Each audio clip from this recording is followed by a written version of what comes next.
elephants in Zimbabwe are becoming a problem because there are way too many.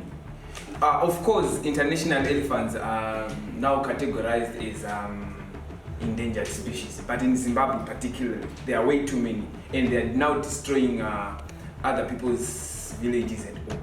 Mm-hmm. So I would not agree that hunting of animals in a regulated and controlled environment would ultimately lead to their eventual extinction. Do we really need to say we need 5 people to hunt for that, whatever, even for trophies, when we know that animals have their own, and wildlife is its own self-cleaning mechanism? And the 3 are to be killed for entertainment, sport and stuff. What will happen to the number 10? Will we add or will we subtract? Trophy hunting in the long run, it will militate against the numbers of that species, of a certain species. It might not lead to the extinction in the short run, but in the long run it might militate against the number of a certain species, that's leading to extinction.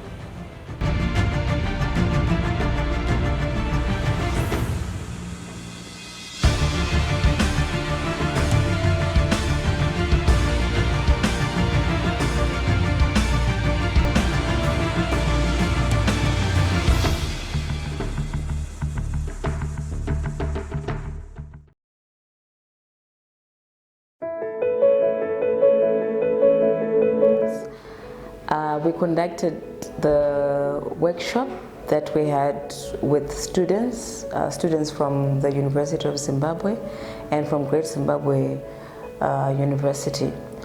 These students from our student chapters, we as an organization formed student chapters where we train students on the value of wildlife and issues to do with wildlife law and current issues to do with wildlife in the country and in international issues.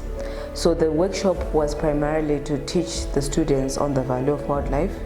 It was also to encourage them and to motivate them to have an interest in pursuing wildlife law as a formal module at law school.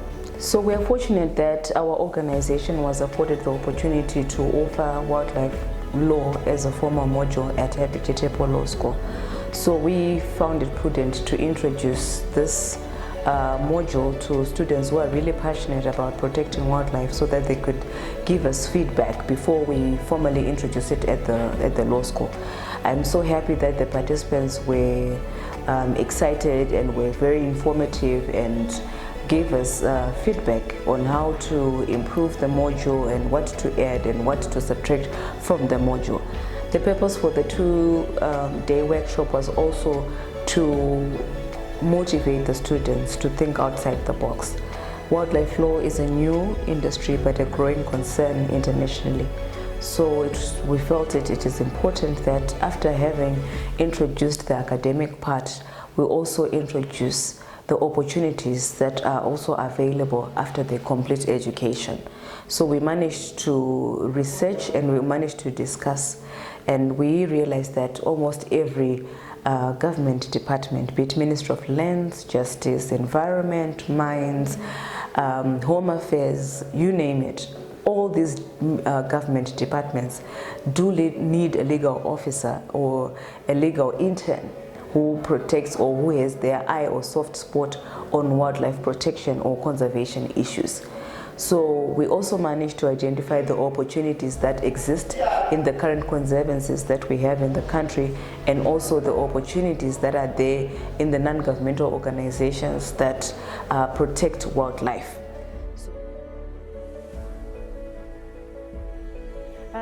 So at the beginning of the training, obviously we were taught on the values and also pre-existing legal framework, not only here in Zimbabwe but also at international level. We also discussed some of the problems that we're facing both legally and also socially when it comes to combating issues that have to do with wildlife law. But it has been generally a very informative and very, very useful workshop, because we learned a lot. We stretched out even to illegal international crimes and also trade and various issues that are discussed both at international and domestic law. Okay. I would like to acknowledge that in the past 2 days it has been an adventure, an amazing one. Speak Out for Animals has provided a platform for us to acquaint ourselves with wildlife law, and the incidental issues there too. And also it has provided a platform where we can acquaint ourselves with the practical issues involved in the field, and also to acquaint ourselves with the criminal procedure, as wildlife law is part of the criminal procedure and criminal procedure justice system. So it has provided us with the platform.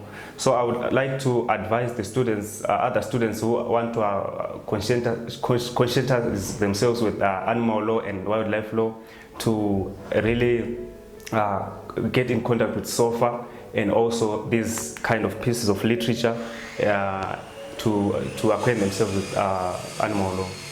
Okay, the training for me personally, it was a wonderful experience. I learned a lot as a animal activist, and I also have appreciated the opportunity with regards to my position, so that other students also learned wildlife law as a course, and also they have appreciated why animals, or rather why wildlife is important to us as a nation. And I would like to thank the sponsors that believe in our vision. It is not easy to run a legal but environmental organization, especially in Africa, because the appreciation is different from the Western world.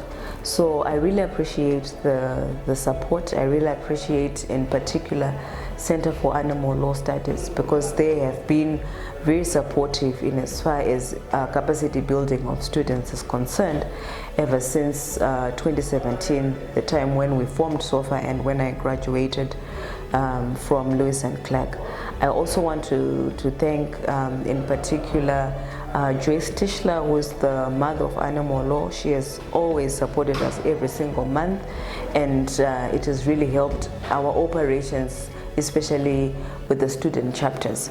So I really appreciate all the sponsors and all those that support us financially, emotionally, and intellectually with the information that we then use to disseminate to the students.